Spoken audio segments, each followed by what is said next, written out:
Anywhere in the world where a third force, so to speak, has Sure.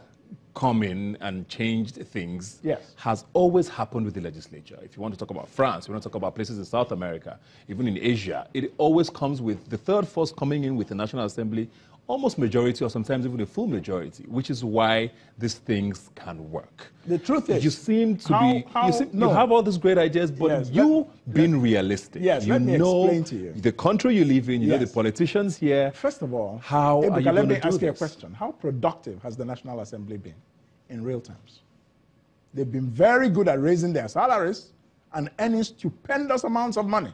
How productive are they as a working force? I want you to. So are you going to fire the National Assembly? No, you what are you can't. going to do I'm about trying it? to tell you that any president of this country who has a vision and wants, as I do, and wants to drive real change in Nigeria can achieve it by working with the National Assembly and other partners to make it happen. Because leadership is not always about working with those who agree with you. It's sometimes about working with those who don't agree with you.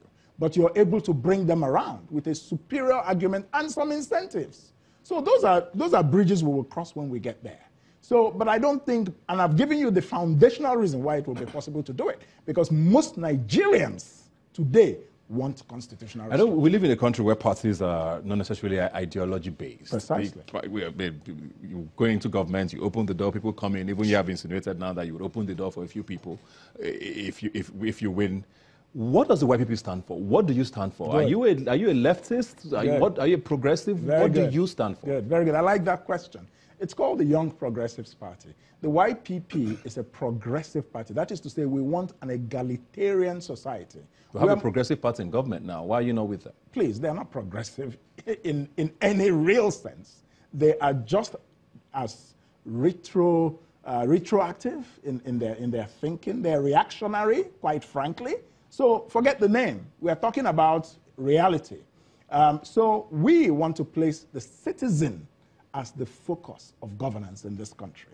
So I would say we're centrist. We want a capitalist economy, but we want a capitalist economy that is pro-poor and does not leave the people behind. We don't want the kind of capitalism of the PDP where the rich are getting richer and the poor are getting poorer. We don't want to have the kind of whatever the APC stands for, where the poor are getting poorer and they just keep recycling poverty. Those two parties are not an option if you want this country to make progress. One of the biggest issues around now is, like you've mentioned now, poverty and a lack of jobs, which affects a lot of young people who are probably watching the show right now. Yeah.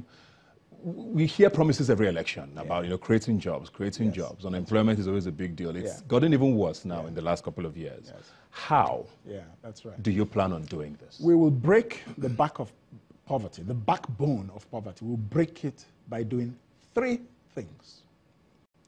Making sure that our young people have access to education and literacy. Making sure that our young people have skills. My government will establish a skills training center in each of the 774 local government areas of this country. And if you come out of secondary school or out of university, you must go and learn a practical skill, regardless of, at least you have the opportunity to do that, because that will make you more easily employable or better able to employ yourself. So, and then the third leg of breaking the backbone of poverty is access to capital, access to finance. That is what will encourage entrepreneurship. And that's why I have said that my government will set up a 1 trillion naira venture capital fund. How will this work? The problem with access to capital in Nigeria is that everything in Nigeria is based on credit. Credit is expensive because difficult to get. You may not have the collateral to get a bank loan, or if you get it, the interest rate will kill you at 25 or 30%. The venture capital fund is equity capital. It's not credit. They're not giving you a loan. They're investing in you to start a new business which they and you will own. When they recover their investment, they exit, the business is yours. So you started a new business without one kobo coming from your pocket. But you had a great business idea and you have some ability. And those new businesses will create millions of new jobs over 4 years. So do you see the plan? It is blindingly clear. You're making a lot of promises. It's not promises. To be honest, a lot of these things sound very familiar to a lot of Nigerians. Let me tell you why I take exception to your using that term. One, The incompetence of our politicians over the past 20 years has made us feel that we don't deserve good governance. It has made us feel that anybody who is capable must be from Mars. More like the fact that we've had promises over time. Let me explain. I mean, a lot of the promises you're making now, we had them in 2015. No, nobody ever told you about a venture capital fund. Please, let's correct ourselves. Certain ideas have just not even been floated in the Nigerian political space before I came around. How would you rate? So, we have very little time. Okay, let me just land, and that is this: I am not making promises. I have a plan, and I have a plan to execute the plan. That plan to execute the plan is as follows.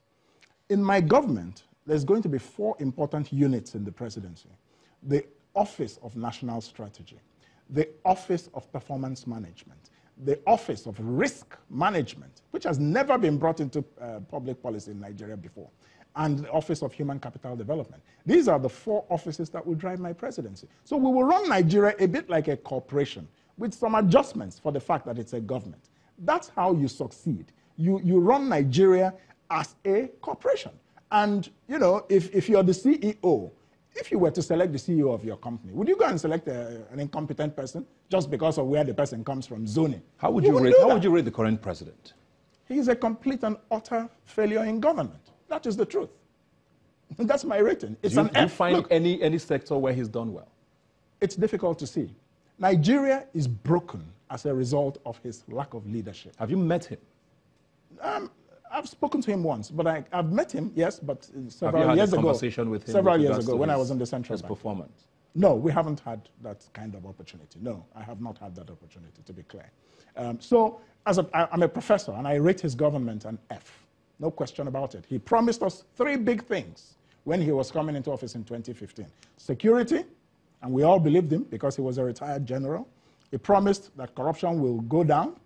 He promised that the economy will get better. None of these 3 things has happened. Instead, all 3 have gotten worse. How am I supposed to rate him? It's not about sentiment. It's about the facts before my eyes.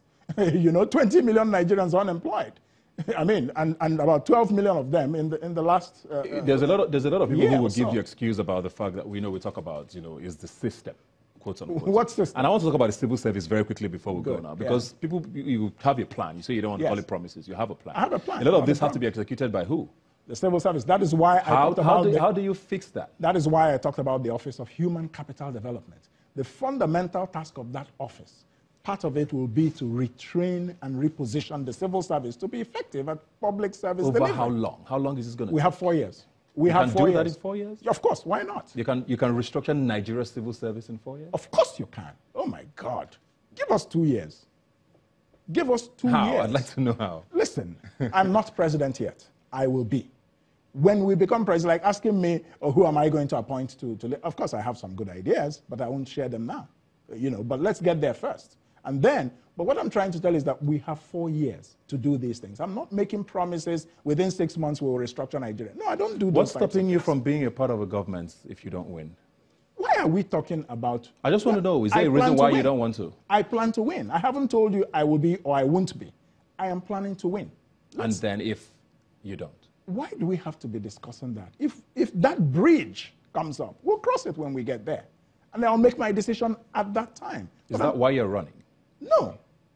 I'm running because of the poverty in this country. I'm running because of the incompetence and failure of our recycled politicians. I'm running because I want my children to have a better future in this country. I don't like the way things are going in this country. I have done very well in life for myself. I don't need to be doing this. I'm not desperate to be president.